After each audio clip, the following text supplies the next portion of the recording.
What's up, everybody, and welcome to another episode of the Sam's Report. Here, this is kind of a modified one because it's really just talking about an unreleased piece of hardware that I got my hands on. It's called the Xbox Watch, or the Jewel specifically. But this is an Xbox Watch that Microsoft never released, and you can kind of see it here. It's fully-ish functional for a prototype piece of hardware. And let's just kind of dive in, shall we? So this is a product that Microsoft never intended to release. They obviously made it and prototyped it out to this level, and then it eventually turned into the Microsoft Band. We're going to do a little bit of an interface walkthrough here. That's the boot up sequence, and actually this device does feature haptic feedback. When that screen turns on, it kind of vibrates a little bit, but it's relatively minimalistic, and by all means, it is absolutely a fitness wearable. Here, you can kind of see if you swipe down from the top, you get the clock and the date and a little bit of battery life. Free Play allows you to turn on the GPS. This thing has GPS. It also has heart rate, and the interface is also a little clunky. You can kind of see here that it's not not picking up, I should say, my inputs to tap to go to the next screen, but it's got all the basic wearable functionality you would expect for a fitness device. It'll track your calories, your heart rate, the distance that you've run. And it's a neat little piece of Microsoft history that they never released. This is the back of the device. There's 4 little dots along the bottom are how it charges with a USB style-ish charger. And for some reason, I thought there was a slide up from the bottom gesture, but there's definitely not. And you can see you can turn the GPS on and off. It's not required particularly for anything here. But yeah, this is Microsoft's band before the band, if you want to call it that. And it's a little disheartening because I really actually like the style of this thing. I mean, if you think about it, it looks very similar to an Apple Watch, a lot of like the Fitbit Blaze and all that stuff. But then they ended up scrapping this design and going with the band, which it looks nothing like this. But based on the success of the Apple Watch and the Fitbit category, we know that this style actually works. And Microsoft, well, they were once again, they were ahead of the times. But here we are. I will point out that the resolution on this display is incredibly low. And you can see right here with the workouts. Unfortunately, you subscribe to a workout and it doesn't really work because that service isn't online. Here you can see with the settings. There's not a whole lot in the settings other than the about thing and changing the brightness, which you'll see I can do here. And you can just kind of turn it up or down. Nothing too crazy, but it's a nice feeling device.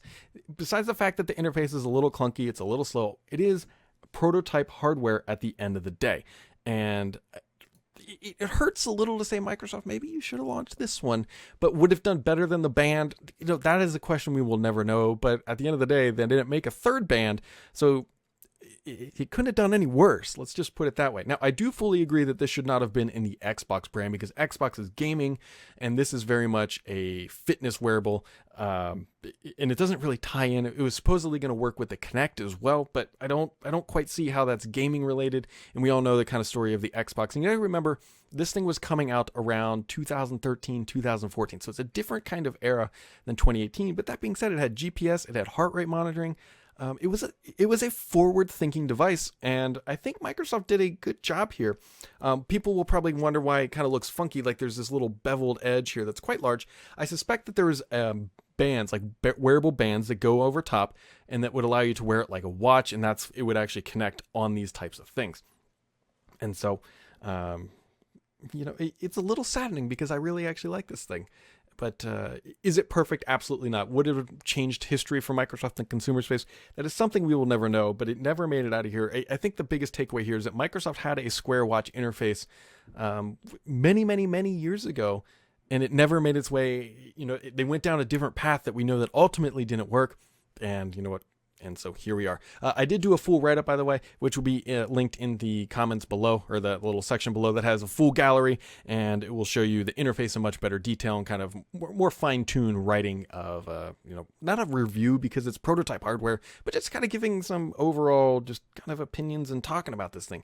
It's a neat, I can't stress enough, this is a neat little piece of Microsoft hardware that we never saw hit the retail shelves. And will they ever launch something like this again? I don't think they will, at least not immediately, known based on the success that they had with the band. I can't imagine they're dying to get back into mobile hardware, especially with what happened with Nokia and the band and everything else like that. But here it is. Battery life, by the way, I can't really comment on it. This thing drains incredibly quickly. It's alpha hardware. It's not going to have multi-day battery life. I can guarantee that for 2013, 2014.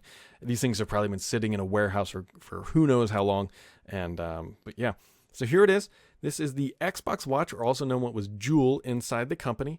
And it's nice. So with that, folks, have yourselves a wonderful day, and we'll catch you right back here, another day.